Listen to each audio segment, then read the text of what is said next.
Good afternoon. My name's Ashley Hoffman. I'm the current director of Summit Point Training Facilities EMS department. This project is to talk about the type of EMS system that we have at our facility and how it intertwines with politics.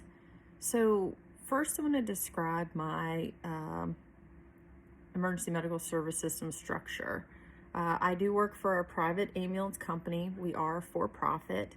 The agency that I work for supports government training and motorsports clients during racing season. So it's really unique. It's about just shy of 800 acres, and we are responsible for providing on-site EMS and fire capabilities for the clients that come to see us. And as I said before, these could be government contract clients. So we have clients in the government that come to our facility to learn how to use guns, practice qualifications with guns, high-speed driving, bombs,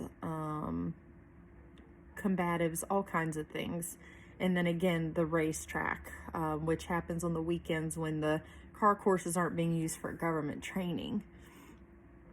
So one of our strengths with our structure is that we're contracted to the specific events at our facility and dedicated to our property. So we never have to worry about extended response times. Literally within the entire just shy of 800 acre property, we can be anywhere within a 5-minute time period, depending on what location they're using. We don't have any provider fatigue. Our shifts are typically no more than 10 hours a day, on occasion maybe a 16-hour day, but that doesn't happen very often. We do have reasonable hours. I do think that one of our weaknesses, though, is we don't generate a lot of revenue, obviously due to low call volume and flat rate billing. For the limited number we do, on average, we have a year maybe 20 transports to 24, and probably a little over 100 refusals, and most of those are primarily due to the motorsports events that occur at our facility. Also within the contracts with those clients, we just do flat rate. They pay an all-encompassing fee for the day for us to be there, and that also includes any transport fees or items that we use. So I do think that that's a downfall, but also due to the nature of how little we do, it almost doesn't seem like enough to go through the channels of filing things through insurance. We really just kind of have us there as a fitting service to show how key we are to safety on our site. One of the other negatives that kind of come with this is it can be boring work. There's not a lot that's done at our facility, like I said, again, due to the low call volume. So it's really hard to keep staff sometimes because people want to be in EMS because they want to help people often, and that's not something that occurs there. And since they can't utilize their skills on real people, that becomes another issue. Although we do have a high fidelity simulation lab that they're allowed to practice patient care skills in. So we actually do not have any interagency agreements as far as call running due to our insurance requirements.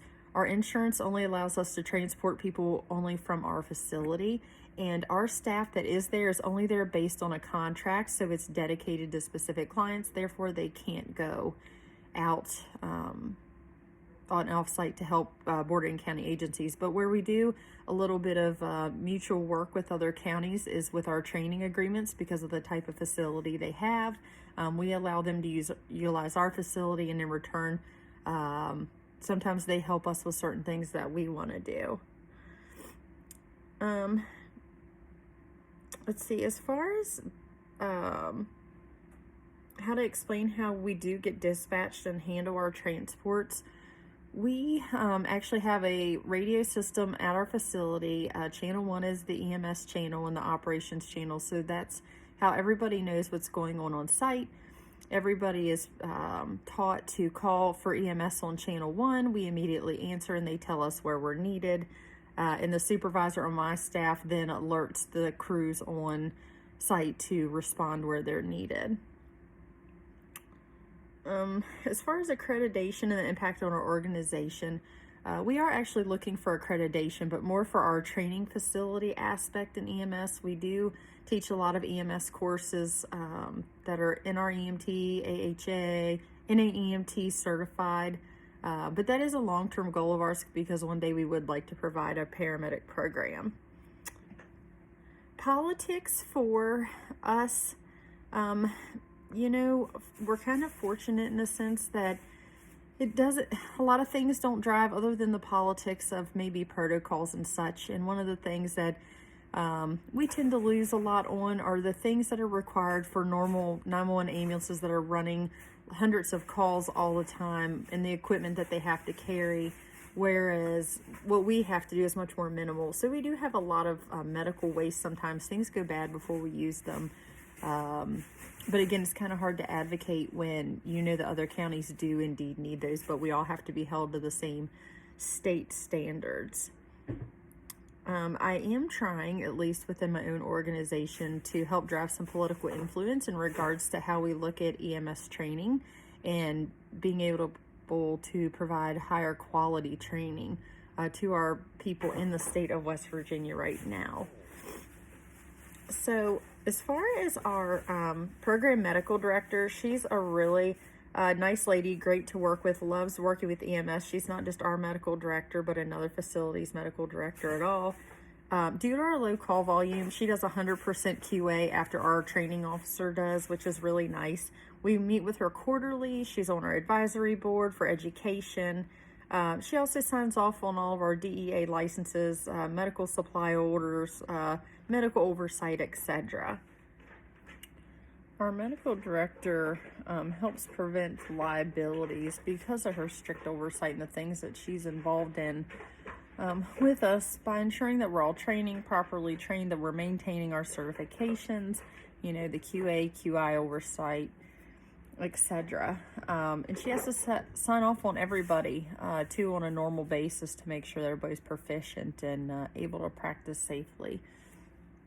As far as resources available to support my organization, the state level seems to be the most beneficial to us, as they have a lot of give back programs in regards to assisting with training, tools, knowledge, opportunities for providers to learn more things. Federal, we don't deal with much just because, again, the nature of what it is that we do at my specific site. And locally, it's the same thing. There's really nothing like us. We're not integrated into 911. We're a very, very, very small facility with just a few ambulances there. As far as identifying influence of non-governmental organizations on our system, the only thing that really influences our system is the government contracting clients that come to us for training, like especially during COVID when people couldn't travel. That really impacted our business a lot, and we had to do reduction of hours for employees just so we could make sure that we could keep everybody on staff. But other than that, I don't really see any other influences. And then as far as reviewing any kind of emerging legal, political, or regulatory trends that will impact our EMS system, right now our state is having a hard time with recruitment and retention, and they're looking for ways to fix that, whether that is better equipment, better training opportunities, better retirement, and that could really change how some of these systems work and operate. We hope that it'll bring more people to our state to work. With that being said, also setting higher bars for education, and that can be challenging, especially for a state like West Virginia that has a lot of rural areas and still a lot of volunteerism. It's really hard to make volunteers be able to adhere to the same standards as paid staff around the state, because they're volunteering their time and not being paid, and we can't sacrifice running the volunteer system EMS providers off, because in some places that's all those communities have to rely on. I hope you all enjoyed learning a little bit about where I work, and I was able to answer some questions that you were looking for. Thank you.